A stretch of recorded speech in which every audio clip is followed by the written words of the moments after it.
ართრიტის, ართროზის და კოქსართროზის დროს რამდენად ეფექტურია კოლაგენის მიღება?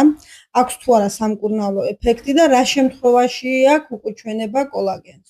უკუჩვენება არა აქვს, მაგრამ ყველა შემთხვევაში არ არის ეფექტური. რატო? იმიტომ რომ ართროზის მიზეზი არის სისხლისმომცემად დარღვევა. და კოლაგენი იმ წუთას არაფერს არ პირიქით, რომ ცირკულაცია აღადგინო ჯერ და კოლაგენზე მე მგონი მაგ რომ რაღაც ვიდეოში ნათქვამი. კოლაგენს აქვს ძალიან საინტერესო ეფექტი. იქ სადაც გინდათ რომ კოლაგენი ჩალაგდეს, ის კოლაგენის მიღებიდან რაღაცა 2 საათში ის ნაწილები უნდა დატვირთოს. ორგანიზმის ხო ვერ ხდება კოლაგენი გადადის სისხლში, თანაბრად ნაწილდება 4 წელიწადში. იმის თუ მიახვედროთ ორგანიზმს სადგინდათ რომ მეტი ჩალაგდეს, ის ადგილი უნდა დატვირთოთ, იმიტომ რომ სისხლისმომცემა გაიზრდება და მის კონცენტრაციას კოლაგენის კონცენტრაციაც იმ უბანში უფრო მეტი. ანუ უმეტესობა იქცავა.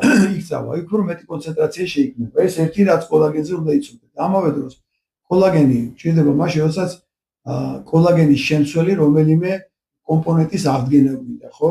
ან სახსრის ზედაპირის, ან ხტილის, ან მყესის, ან ასე შემდეგ.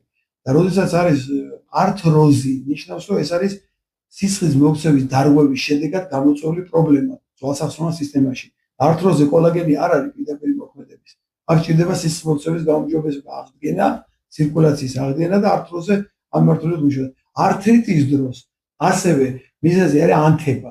სახსრაში მიდის წვავი ანთებითი პროცესი. აქ ჭირდება ასევე ცირკულაციის აღდგენა და ანთების საწინააღმდეგო საშუალება. კოქსართროზის დროს თუ დეფორმაცია არგანისა და ბარძახის თავმად შეცვლილი არ არის, მაშინ შეიძლება რომ თქვა მივახმაროთ. მაგრამ კოლაგენი არ არის თავარი პროდუქტი მწვავე პროცესების დროს. კოლაგენი ეს არის პროდუქტი, რომელიც მუდმივ რეჟიმში უნდა გამოიყენოს ადამიანმა, რომ იმ პრობლემამდე არ მივიდეს, სვეტით პროცესს დაეწიოს. ისე როგორც თქვა ალცგეიმერის დაავადების დროს, აი ხო, ბევრმა არ იცოდა ალცგეიმერის დაავადების ერთ-ერთი თავარი დამამძიმებელი და ხელისშემწყობი საშუალება არის ინსულინი რეზისტენტობა. და ალცგეიმერის დაავადება დროთა განმავლობაში ვითარდება და ბევრი კომპონენტები არსებობს. ყოველთვის რომ ადამიანი ამას ვერ ამჩნევს, ამჩნევს ბოლოს წინა ეტაპზე. როცა რაღაცები ავიწყდება და ბოლო ეტაპი არის, როცა ვერ ხდება რომ რაღაცები ავიწყდება, მაგრამ ხდებენ მარტო ოჯახის წევრები და ამ მდგომარეობიდან უკან გამობრუნების შანსი აღარ არის. ამიტომ პირველ რიგში ადამიანმა თუნდა რომ ამ მდგომარეობაში არ ჩააყენოს თავის ოჯახი, უნდა თავიდანვე მიიღოს ზომები, ალცგეიმერამდე არ მივიდეს, ან ოჯახის წევრები როცა ატყობენ რომ ესეთ მდგომარეობა, ისინი ჩაერთონ ამ პროცესში.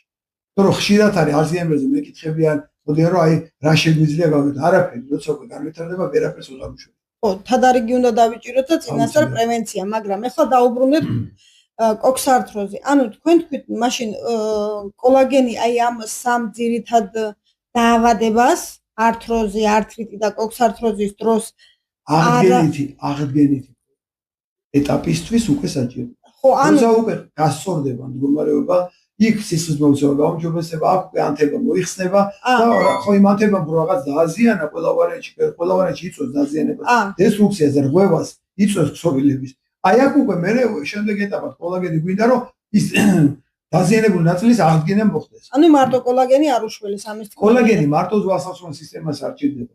კოლაგენი ჭირდება სიზარღვების კედელს, ჭირდება ტვინსაც, ჭირდება სხვა სტრუქტურებსაც, კანსაც, თმასაც, რა ვიცი ყველაფერს. ხო, მაშინ ჩვენი ცილების 1/13-ზე მეტი შეადგენს ორგანიზმში. ამიტომ კოლაგენი მარტო ორიენტირებული უკან სახსრებზე. კოლაგენი ყველაფერს ჭირდება, ყველაფერში შედის თითქმის. ხო, მაშინ თიაქარის დროს რო რენოვატორი და კოლაგენი კარგად მუშაობს, ეს ხო, იმიტომ რომ დისკის სტრუქტურა უნდა აღადგინო და აღდგენაზეც კარგად მიიღოს. თუმცა ამ პარალელურად სისხლის მოქცევის გამოუმჯობესებელი საშუალებაც უნდა მიისცეთ, რომ ლოკალურად იქ ძვალსახსროვან სისტემაში უფრო ძნელია ცირკულაციის აღდგენა. იმიტომ რომ კაპილარს არ აქვს რესურსი რომ გაიწევოს. რა ყველაფერი არ აქვს და რამდენი ვიდეოს მასალა. ანუ ნახეთ მე რატო გეკითხებით, ახლა რეკავენ ადამიანები, რომლებსაც ართროზი, ართრიტი, კოქსართროზი, ან თიაქარი არ აქვს მნიშვნელობა და ითხოვენ რენოვატორს და კოლაგენს. თიაქრის დროს კი ბატონო. დარჩენ შემთხვევებში ჭირდება კომპლექსური ეტაპი. მარტო კოლაგენი და რენოვატორია. პირველი ხა იმისი არ იყოს რა შევადა, ხო? ნუ იმ ეტაპამდე თუ არ მიხვედი რომ კოლაგენი დაგჭირდება და პირდაპირ კოლაგენი მიეცი როგორ აღადგეს თუ იკანთება მიდის. დისკოზის და დისკოპათიის დროს კი ბატონო ეგ პროცესი იმ ისეთ მდგომარეობაში მიქ არ მიდის, ვთქვათ რღვევა არ მეტის ანთება, ხო? უბრალოდ სტრუქტურულად შეცვლილია ეს. ეს შეიძლება აღდგენს დაწყება უბრალოდ ისევ და ისევ სისხლისმცემლის გაუმჯობესების ფონზე, პარალელურ რეჟიმში. იქ შეიძლება პირდაპირ დაუშვათ ეტაპების გავლის გარეშე მივცეთ თქვა რენოვატორი, მივცეთ კოლაგენი, მივცეთ თქვა ითერნიტთან ერთად, ომეგასთან ერთად, როცა ცირკულაცია გაუმჯობესება, შეიძლება თქვა ვისაც არ უნდა ამისყიდო, შეიძლება ტოკოტრიენოლები, ხო, ვიტამინის ეს ფორმა, რომელიც ასევე ცირკულაციას ამჯობესებს. ის იყიდება საიტებზე. კი ბატონო, შეიძლება რომ ყველამ არ იფიქროს, რომ სხვა საშუალებები არის, თუმცა ტოკოტრიენოლები სუსტია, თავის ეფექტურობით დიდი ითერნიტი და რაშიც რესვერატორი შედის და როგორც უფრო ომეგა, რომელიც კრილის ომეგა-3 შედის და კონზინტუა. მაშინ ასე კითხავთ, ანუ ართრიტი, ართროზი და კოქსართროზი, ანუ სამივე შემთხვევა ერთ იმითი, მაგალითად, ომეგა, კოლაგენი და რენოვატორი. ეს კომპლექსური გამოვა, ომეგა მოაწესრიგებს სისხლის მიმოქცევას და მაინც არ. ბავშვად, ომეგა რენოვატორი ჯერ, მე რენოვატორის დაამთავრე, შეგვიძლია ჩავანაცვლოს კოლაგენი, იმიტომ რომ რენოვატორი შედის კატის ჩხალება, რომელიც ანტიბისაცინადობი ეფექტიც აქვს.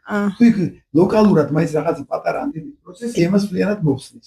მე რო კოლაგენს რომ მივცეთ, რომ კოლაგენის ფორმით, იქ უკვე ჩალაგების პროცესი უკეთესი იქნება. ხო, იმიტომ რომ სანამ ეტაპებია რა, ხო, შეიძლება თეორიულად ესე პირდაპირ მიიღოს, მაგრამ სანამ თქვენთან მოვა. კი ბატონო. ითერნიტი და რა თქმა უნდა კვება. ითერნიტი რენოვატორი, შემდეგ ეტაპზე ომეგა და კოლაგენი, ანუ შეიძლება რომ ჩაანაცვლო რა, რომ უფრო ხანგრძლივი პროცესი ჩალაგების ხანგრძლივია. უცებ რომ დიდი დოზა მიცეთ, ის დიდი დოზიდან დიდი ნაწილი დაიკარგება. ამიტომ ჩვენ გვირჩევნია რომ ხანგრძლივი პროცესი იყოს, ვიდრე მოკლე პროცესი დიდი დოზირებით. ანუ 4 პროდუქტის ერთად მიცემა ჯობია 2-2 მივცეთ, ოღონდ რომ გავახანგრძლივ, გავწეროთ რომ ჩალაგების პროცესი დიდ ხანს მოითხოვს. ხო და კვება რა თქმა უნდა კვებაზე აღარ ვლაპარაკობთ. კარგი.